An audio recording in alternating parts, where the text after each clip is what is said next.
साथियों नमस्कार। जैसा कि आप सभी को ज्ञात है कि अब शिक्षकों के अवकाश के आवेदन ऑनलाइन माध्यम से ही स्वीकार किए जाएँगे। इसलिए आज की इस वीडियो में हम जानने का प्रयास करेंगे कि यदि आपको किसी प्रकार का ऐच्छिक या आकस्मिक किसी भी प्रकार का अवकाश की आवश्यकता है, तो आप उसके लिए आवेदन किस प्रकार कर सकते हैं। तो आइए चलिए देखते हैं। तो सबसे पहले हम लॉगिन पेज पर जाएंगे और यहाँ पर अपना आईडी और पासवर्ड डालकर लॉगिन करेंगे। मैंने अपना आईडी पासवर्ड डाल लिया है। अब इस पर लॉगिन करता हूँ और लॉगिन हो जाने के बाद आपको शैक्षणिक और गैर शैक्षणिक इस ऑप्शन पर क्लिक करना है। यहाँ ऊपर में आपका नाम, आईडी और इस संस्था का नाम, ज़िले का नाम, ये सभी दिया हुआ होगा और साथ ही यहाँ नीचे देखिए तो अवकाश कैलेंडर। इस कैलेंडर में आपको सभी अवकाशों के विवरण को देखने को मिलेगा, जिसमें गुलाबी रंगों में सामान्य अवकाश और हरे में ऐच्छिक अवकाश के बारे में दिया हुआ है। वहीं नीचे में इन तिथियों को कौन कौन से अवकाश हैं, किस किस चीज़ के लिए, ये सारी चीज़ों का डिटेल यहाँ आपको देखने को मिलेगा।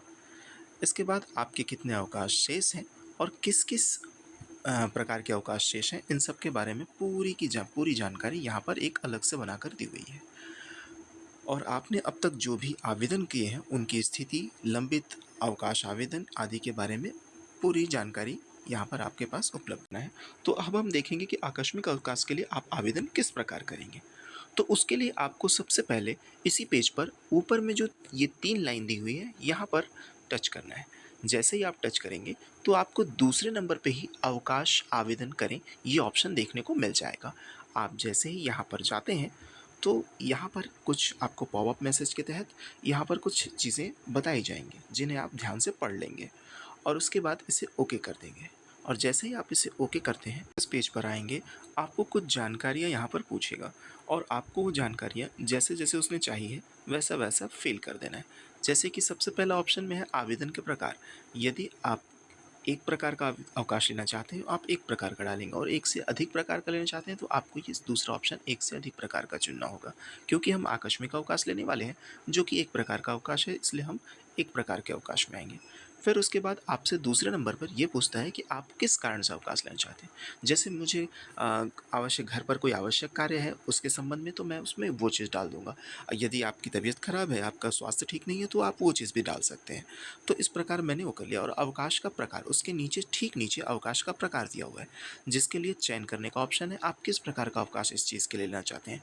आकस्मिक अवकाश, ऐच्छिक अवकाश, अर्जित अवकाश, अर्धवैतनिक, लघुकृत अवकाश या पितृत अवकाश। तो इसके लिए हमें एक आकस्मिक अवकाश की आवश्यकता है। हम यहाँ आकस्मिक अवकाश का चुनाव कर लेंगे। जैसे ही आप आकस्मिक अवकाश का चुनाव करते हैं तो आपके इसी डैशबोर्ड के अनुसार जैसे जितना अवकाश आपका शेष था वो आपको यहाँ पर दिखने लगेगा। क्योंकि यहाँ पर मेरे 20 अवकाश बचे हुए हैं तो वो 20 मुझे दिखाई दे रहे हैं। अब हमें उस तिथि का चुनाव कर लेना है जिस तिथि को हमें अवकाश की आवश्यकता है। जैसे मैंने ये 16 तारीख ये मैंने डाल दिया और उसके बाद देखिए आपको उसके ठीक नीचे एक फुल डे का ऑप्शन दिख रहा है। अगर आप इसे टच करते हैं तो यहाँ पर फुल डे और हाफ डे दो प्रकार के आपको अवकाश देखने को मिलेंगे। यदि आपको पूरे दिनों के लिए अवकाश चाहिए तो आप फुल डे पे ही क्लिक करेंगे। यदि आप आधे दिन का अवकाश चाहते हैं तो हाफ डे पर। और हाफ डे जैसे ही आप सेलेक्ट करते हैं तो नीचे एक और चयन करने के लिए आपको बॉक्स मिल जाता है। इसमें आपसे ये पूछता है कि आप इसे दोपहर से पहले यानी फ़ोरनून या आफ्टरनून, यानी आप दोपहर से पहले का अवकाश चाहते हैं या दोपहर के बाद का अवकाश। और जो भी अवकाश आपको चाहिए आप उसे सेलेक्ट कर सकते हैं। क्योंकि हमें एक फुल डे का अवकाश लेना है इसलिए हम फुल डे वाले ऑप्शन पे दोबारा क्लिक कर देंगे। तो इस प्रकार ये फुल डे का ऑप्शन आ गया। और ये अवकाश आपको कब तक चाहिए इस तिथि का आपको यहाँ जिक्र करना पड़ेगा। यदि एक दिन के लिए चाहिए तो आप एक दिन के लिए ही करेंगे। जैसे एक दिन के लिए मुझे चाहिए तो मैं यहाँ पर एक दिन के हिसाब से वो 16 तारीख ही दोबारा सेलेक्ट करूँगा जो मैंने पिछले वो में की थी। तो 16/8/2024 से 16/8/2024। तो अब आप नीचे देखेंगे कि नीचे अवकाश के दिनों की संख्या आपको दिखा दी। अब इसके ठीक नीचे आपको 2 तिथियाँ दिख रहे हैं जिसमें आपको इस अवकाश जिस दिन आपने अवकाश लिया है उससे 1 दिन पहले और 1 दिन बाद यदि कोई अवकाश है तो उसका ज़िक्र होता है। इसे हमें कुछ नहीं करना। अब इसके बाद आप नीचे देखेंगे तो यहाँ पर मुख्यालय छोड़ने की अनुमति चाही गई है। और अगर आपको मुख्यालय से बाहर जाना है छुट्टी में तो आप हाँ सेलेक्ट करेंगे, और यदि आप नहीं उसी मुख्यालय में रहने वाले हैं तो आप नहीं का ऑप्शन चुनेंगे। और क्योंकि हम मुख्यालय से बाहर नहीं जा रहे हैं इसलिए हम नहीं का ऑप्शन चुन करते हैं। यदि आप अपनी शाला के प्रभारी हैं तो उस अवधि में, आपके अवकाश की अवधि में आपका प्रभारी कौन होगा इसके संबंध में यहाँ पर डालना है। क्योंकि ऐसा हमारे साथ नहीं है तो हम इसे छोड़ देंगे। और इसके बाद आप देखें, अवकाश की अवधि के दौरान का पता। क्योंकि हमने मुख्यालय नहीं छोड़ने की बात रखी है इसलिए हमारे घर का जो हमारा होम एड्रेस जो हमने वहाँ पे अपने कार्यालय में डलवा रखा है वो ऑटोमेटिक ही यहाँ शो होने लगता है। और अगर आपने मुख्यालय छोड़ने की अनुमति मांगी है तो आपको वहाँ पर जहाँ आप रह रहे हैं, जहाँ आप जाएँगे, वहाँ का पता डालना होगा।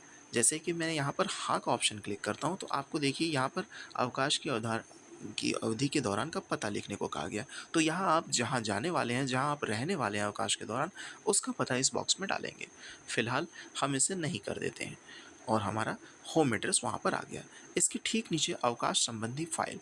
अब आपको यहाँ पर आपके लिए जो लिखित डॉक्यूमेंट है, यानी कि आपका जो लेटर होगा, एप्लीकेशन होगा, उसे आप यहाँ पर फ़ोटो खींच करके चूज़ फ़ाइल के तहत फ़ोटो खींच करके या फिर अपने गैलरी से यहाँ पर अपलोड कर सकते हैं, जिसकी अधिकतम जो साइज़ की सीमा दी हुई है वो 10 MB है। फिर इसके बाद हम प्रीव्यू एंड सबमिट, ये जो ऑप्शन है इसे पर क्लिक करेंगे।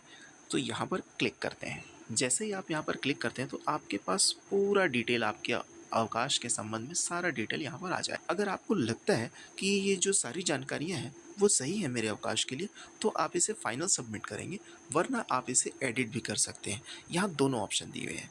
यहाँ पर आपको एडिट करने का ऑप्शन दिया है और इसके ठीक नीचे ये फाइनल सबमिट का है। क्योंकि ये हमारा बिल्कुल ओके है तो अब हम इसे फाइनल सबमिट करेंगे। जैसे ही आप इसे फाइनल सबमिट करते हैं तो यहाँ पर आप देख पाएंगे कि एक पॉपअप मैसेज फिर आया और उस पर लिखा हुआ है कि अवकाश के लिए आवेदन आपका सफलतापूर्वक सुरक्षित कर लिया गया है और यह आपका आवेदन क्रमांक है, जिसे आप नोट भी कर सकते हैं और पीडीएफ के रूप में इसे डाउनलोड भी कर सकते हैं। तो हम इसे पीडीएफ के रूप में डाउनलोड करेंगे। जैसे ही आप पीडीएफ के रूप में इसे डाउनलोड करते हैं तो आप देखें, आपका एक आवेदन, जो आपने जो जानकारियाँ भरी थी उसके आधार पर एक आवेदन तैयार होकर आ जाता है और उसमें सारा आपका डिटेल वहाँ पर मौजूद होता है। साथ ही यहाँ नीचे आपका नाम और संस्था का नाम और किस दिनांक और किस समय को आपने ये चीज़ें की है, ये आपका डिटेल यहाँ पर शो होने लगेगा। अब इसके बाद आप इसका प्रिंट भी ले सकते हैं और इसकी स्थिति जानने के लिए आप यहाँ पर फिर से 3 इनको टच करते हुए अवकाश के डैशबोर्ड पर आ जाएंगे। जैसे ही आप इस डैशबोर्ड पर आते हैं और नीचे जब आप स्क्रॉल करके इसे ले जाते हैं तो आप देखेंगे आवेदन का क्रमांक, आवेदन का प्रकार और किस तिथि से किस तिथि के लिए है वो डिटेल, और कितने दिनों के लिए है, आवेदन आपने कब किया था और उसकी स्थिति कैसे है। जैसे स्थिति यहाँ पर कार्रवाई हेतु लंबित दिखा रही है और आप इसे ट्रैक करना चाहते हैं तो यहाँ आप ट्रैक भी कर सकते हैं कि आवेदन के लिए कहाँ पर ये आवेदन रुका हुआ है। जैसे आप बीओ कार्यालय में कार्रवाई हेतु लंबित, ये इस प्रकार से आपको दिख रहा है। ठीक है। यदि मान लीजिए जिस कार्य के लिए आपने अवकाश लिया है, यदि वह कार्य पूर्ण हो जाता है और अब आपको उस अवकाश की उस दिन आवश्यकता नहीं है, तो आप साला समय से पूर्व और इस आवेदन को स्वीकृत होने से पूर्व आप कैंसल भी, निरस्त भी कर सकते हैं। उसके लिए आपको वापस इसी 3 लाइन पर जाना पड़ेगा और यहाँ पर तीसरे नंबर पर आवेदन कैंसल करें, ये ऑप्शन दिख रहा है। जैसे ही आप यहाँ क्लिक करेंगे तो आपका ये आवेदन का निरस्त करने के लिए, जो आप इस आवेदन को चाह रहे हैं, जिस आवेदन के लिए आपने अप्लाई किया था, वो आवेदन के बारे में पूरी जानकारी आपको यहाँ पर दिखाई देगी। और जैसे ही आप इसे किनारे करते जाएंगे तो यहाँ पर ये लास्ट में आपको अंतिम में अवकाश निरस्त करे का ऑप्शन दिख रहा है।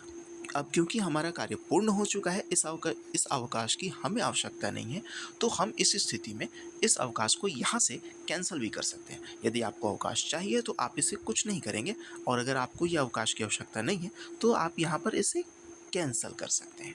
जैसे ही आप इसे कैंसिल करने के लिए लिखेंगे तो आप क्लिक करेंगे तो वैसे ही आप देखेंगे कि एक पॉपअप मैसेज खुला और यहाँ पर आपको कुछ लिखने को कहा जा रहा है, कृपया कारण लिखकर निरस्त करें। आपको किस कारण से ये जो अवकाश है अब वो नहीं चाहिए, वो आपको लिखना पड़ेगा। तो हमने यहाँ पर अपना कारण लिख दिया है कि मुझे अब मेरा कार्य पूर्ण हो गया है, अब अवकाश की आवश्यकता नहीं है। कारण लिखने के बाद यहाँ नीचे ऑप्शन हाँ निरस्त करें पर आप क्लिक करेंगे। जैसे ही आप निरस्त पर क्लिक करते हैं, वैसे एक और पॉपअप मैसेज खुलता है कि कैंसल्ड, कार्रवाई किया गया, यानी आपका ये आवेदन कैंसल कर दिया गया है, जिसे आप अब यहाँ पर देख भी सकते हैं। इसके लिए वापस इस 3 लाइन पर जाएँ करेंगे और अब यहाँ पर अपने निरस्त किए गए आवेदन की स्थिति जानने के लिए हम चौथे नंबर के ऑप्शन को क्लिक करते हैं। जैसे ही आप इसको क्लिक करेंगे, अब आप देखेंगे कि फिर आपका आवेदन क्रमांक, अवकाश का प्रकार, दिनांक की सारी चीज़ें आ गई और कुल अवकाश के लिए कितने दिनों के अवकाश के लिए आपने अप्लाई किया था, वो वहाँ पर दिखेगा और साथ ही साथ आवेदन की स्थिति। अब आप देखिए कि आवेदन की स्थिति में आवेदक द्वारा निरस्त यह दिख रहा है। इस प्रकार हमारा आवेदन निरस्त हो चुका है। आशा करता हूँ कि आप सभी को यह वीडियो पसंद आया होगा और आवेदन छुट्टी के लिए कैसे करना है, ये अब आपको समझ में आ चुका होगा।